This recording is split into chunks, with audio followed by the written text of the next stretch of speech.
Hello dear students, welcome to my channel nucleus academy. আজকে তোমাদের ABTA life science paper দেখতে পাচ্ছ, 410 page solve করে দিচ্ছি। বিভাগ ক এ দেখো 1.1, এটা করাই আছে লবণাম্ব উদ্ভিদ। কোন উদ্ভিদের মূলে অনুকূল আলোকবর্তী চলন দেখা যায়? চারটে অপশনের লবণাম্ব উদ্ভিদ। 1.2 স্তম্ভ মেলাও বলেছে। হাইপোথ্যালামাস, এটা হবে সমবেদী ও পরাসংবেদী উভয় প্রকার স্নায়ুকেন্দ্রকে নিয়ন্ত্রণ করে। সুষুম্না শীর্ষক হৃদক্রিয়া শ্বাসক্রিয়া নিয়ন্ত্রণ করে। পন্স, মূত্রনালীর পেশির সংকোচন ঘটিয়ে মূত্রত্যাগে সাহায্য করে। তাহলে অপশন কোথায় আছে? আমরা 3, 1, 2 বি।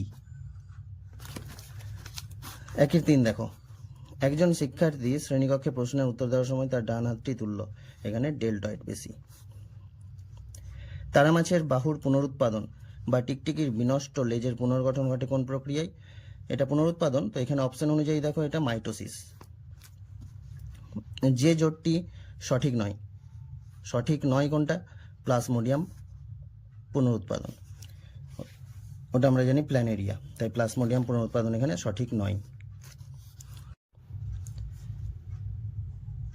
1.6 স্বপরাগযোগের ক্ষেত্রে যে বাক্যটি সঠিক নয়, প্রশ্ন কিন্তু খুব ভালোভাবে পড়বে। স্বপরাগযোগের ক্ষেত্রে যে বাক্যটি সঠিক নয় বলেছে, তাহলে বাহকের প্রয়োজন হয় না, এটা সঠিক। অপত্য উদ্ভিদ নতুন বৈশিষ্ট্যের আবির্ভাব ঘটে না, ঠিক আছে। এখানে সি অপশন দেখো, একই প্রজাতির দুটি উদ্ভিদের ফুলের মধ্যে পরাগযোগ ঘটে, ওতে ইতর পরাগযোগ। ফুলগুলি সাধারণত অনুজ্জ্বল গন্ধহীন হয়, এটাও কিন্তু সঠিক, তাহলে সঠিক নয়, অপশন সি। সাথে দেখে এসো, প্রদত্ত কোনটি প্রকট গুণ তা শনাক্ত করো। প্রকট গুণ, বীজপত্রের বর্ণ হলুদ, বাকিগুলো দেখো সবটাই প্রচ্ছন্ন বৈশিষ্ট্য। 1.8 দ্বিসংকর জননের F2 জনুতে হলুদ গোল বীজযুক্ত উদ্ভিদ পাওয়া যাবে। আমরা অনুপাত কি জানি? 9:3:3:1, সেই অনুযায়ী 16 ভাগের মধ্যে 9 ভাগ, সি। 1-9 সব পুত্রই বর্ণান্ধ হবে। যদি সব পুত্রই বর্ণান্ধ কখন? এটা ক্রিস ক্রস, তাহলে মাতা নিশ্চয়ই বর্ণান্ধ আছে, তাহলে অপশন সি। তারপর 1-10 প্রদত্ত কোনটি একটি খাদ্যের জন্য অন্তঃপ্রজাতি? বারবার বলছি, প্রশ্ন কিন্তু ভালোভাবে খেয়াল করবে। অন্তঃপ্রজাতি বলেছে, আন্ত নয়, তাহলে অন্ত মানে একই প্রজাতির মধ্যে, তাহলে অপশন সি, পুকুরে রুই মাছেদের মধ্যে সংগ্রাম। 11 কোনটি নিষ্ক্রিয় অঙ্গ নয়? নিষ্ক্রিয় অঙ্গ নয় কোনটি? গিনিপিগের সিকাম, বাকিগুলো দেখো সবটাই নিষ্ক্রিয় অঙ্গ। মানুষের অ্যাপেন্ডিক্স, নারকেলের পিস্টিলোড, কালকাসন্ধার স্ট্যামিনট, তাহলে অপশন সি হলো উত্তর। 12 যে অঙ্গটি বাতাসে ওড়ার জন্য পায়রার দেহে অতিরিক্ত অক্সিজেন সরবরাহ করে এবং শ্বাসকার্যে সাহায্য করে, তা হলো, এটা আমরা সবাই জানি, বায়ুথলি। নাইট্রাইট থেকে নাইট্রেটে রূপান্তরকারী ব্যাকটেরিয়াটি হলো ব্যাসিলাস মাইকোয়েডিস, নাইট্রোসোমোনাস, অ্যাজোটোব্যাক্টর, নাইট্রোব্যাক্টর। এখানে নাইট্রোব্যাক্টর। যদি অ্যামোনিয়া থেকে নাইট্রাইট বলতো তাহলে কিন্তু নাইট্রোসোমোনাস হতো। নাইট্রাইট থেকে নাইট্রেট বলেছে, খুব ভালোভাবে খেয়াল করতে হবে, তাহলে নাইট্রোব্যাক্টর। 14 দাগে বায়ু দূষণের সঙ্গে সংশ্লিষ্ট রোগ, এখানে অপশন দেখো সি, ব্রঙ্কাইটিস, হাঁপানি, ফুসফুসের ক্যান্সার। 15 সর্পগন্ধা গাছের বিপন্নতার কারণ, এটা একদম জানা কোশ্চেন, অতি ব্যবহার, কোনটা হবে? Option C. এবার বিভাগ খতে এসো। শূন্যস্থান, লেন্স ও রেটিনার মধ্যবর্তী প্রকোষ্ঠে বর্তমান জেলির মতো শান্ত তরল, ভিট্রিয়াস হিউমার, এটা আমাদের ভিট্রিয়াস হিউমার, আমি ছোট করে লিখে দিচ্ছি, তোমরা শুনে একটু লিখে নাও। 2 নম্বর, ক্রসিং ওভার স্থানে ননস্টার ক্রোমাটিড দুটির মধ্যে যে এক্স আকৃতির গঠন দেখা যায় তা হলো কায়াজমা।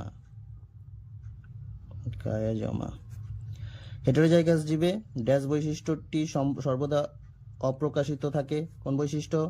প্রচ্ছন্ন বৈশিষ্ট্য। ব্যক্তিজনিক জাতিজনিককে পুনরাবৃত্তি করে, আমরা সবাই জানি, এটা কি হবে? Ernst Haeckel. হেকেল লিখে দিলাম, পুরো কথাটা লিখে নেবে, নাহলে আর্নেস্ট হেকেল বা শুধু হেকেল।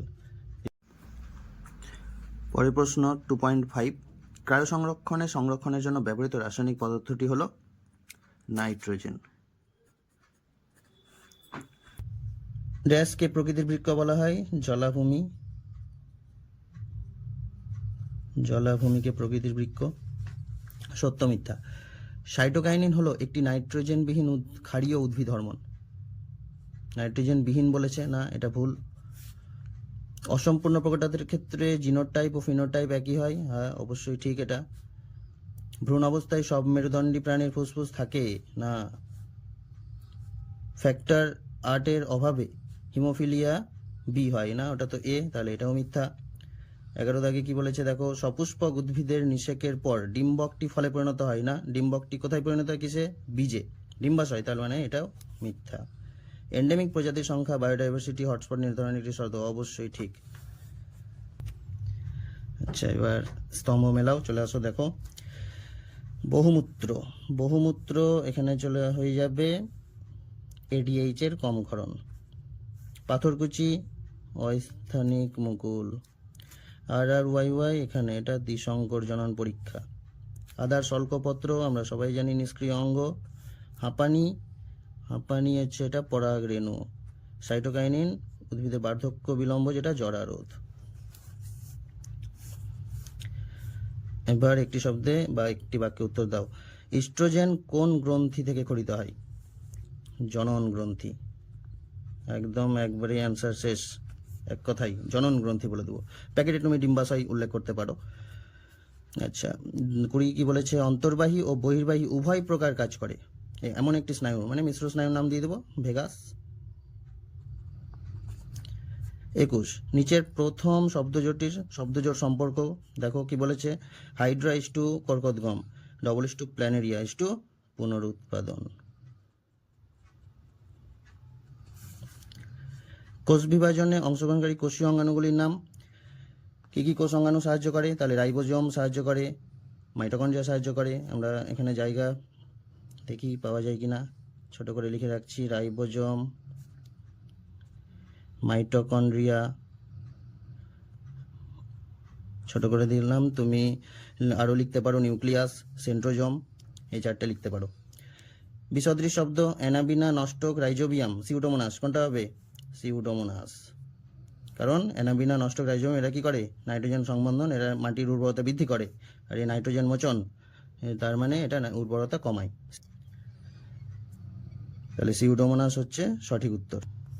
তারপরে 24 দাগে প্রাকৃতিক নির্বাচনবাদ তত্ত্বটি ডারউইনের লেখা কোন বইতে প্রকাশিত হয়েছে? এটা আমরা জানি, on the origin of species by means of natural selection. তাহলে এটা তো বইয়ে পাবে। আচ্ছা চলো লিখে দিচ্ছি, অন দ্য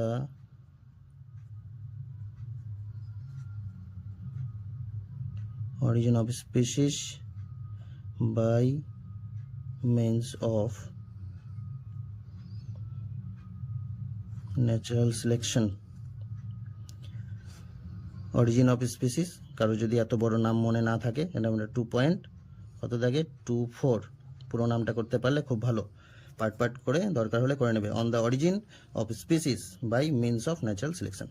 চলো 25 দাগে নিচে 4টি বিষয়ের মধ্যে যে কোনো 3টি অপর বিষয়ের অন্তর্গত, তার মানে অন্তর্গত বিষয় খুঁজে বার করতে বলেছে। কি কি বলেছে? প্রাকৃতিক সম্পদের হ্রাস, অরণ্য ধ্বংস হ্রাস, জনসংখ্যা বৃদ্ধি, জল দূষণ ও বায়ু দূষণ, তার মানে জনসংখ্যা বৃদ্ধি। এর মধ্যে বাকি 3টে পড়ছে। পরের প্রশ্ন, পশ্চিমবঙ্গের যে 2টি জাতীয় উদ্যানে লাল পান্ডা মানে রেড পান্ডা সংরক্ষণ করা হচ্ছে, কি কি হবে? সিঙ্গালীলা আর একটা নেওড়া ভ্যালি, নেওড়া ভ্যালি বলবো আমরা, ঠিক আছে? এটা তো এই ছিল আজকের আলোচনা।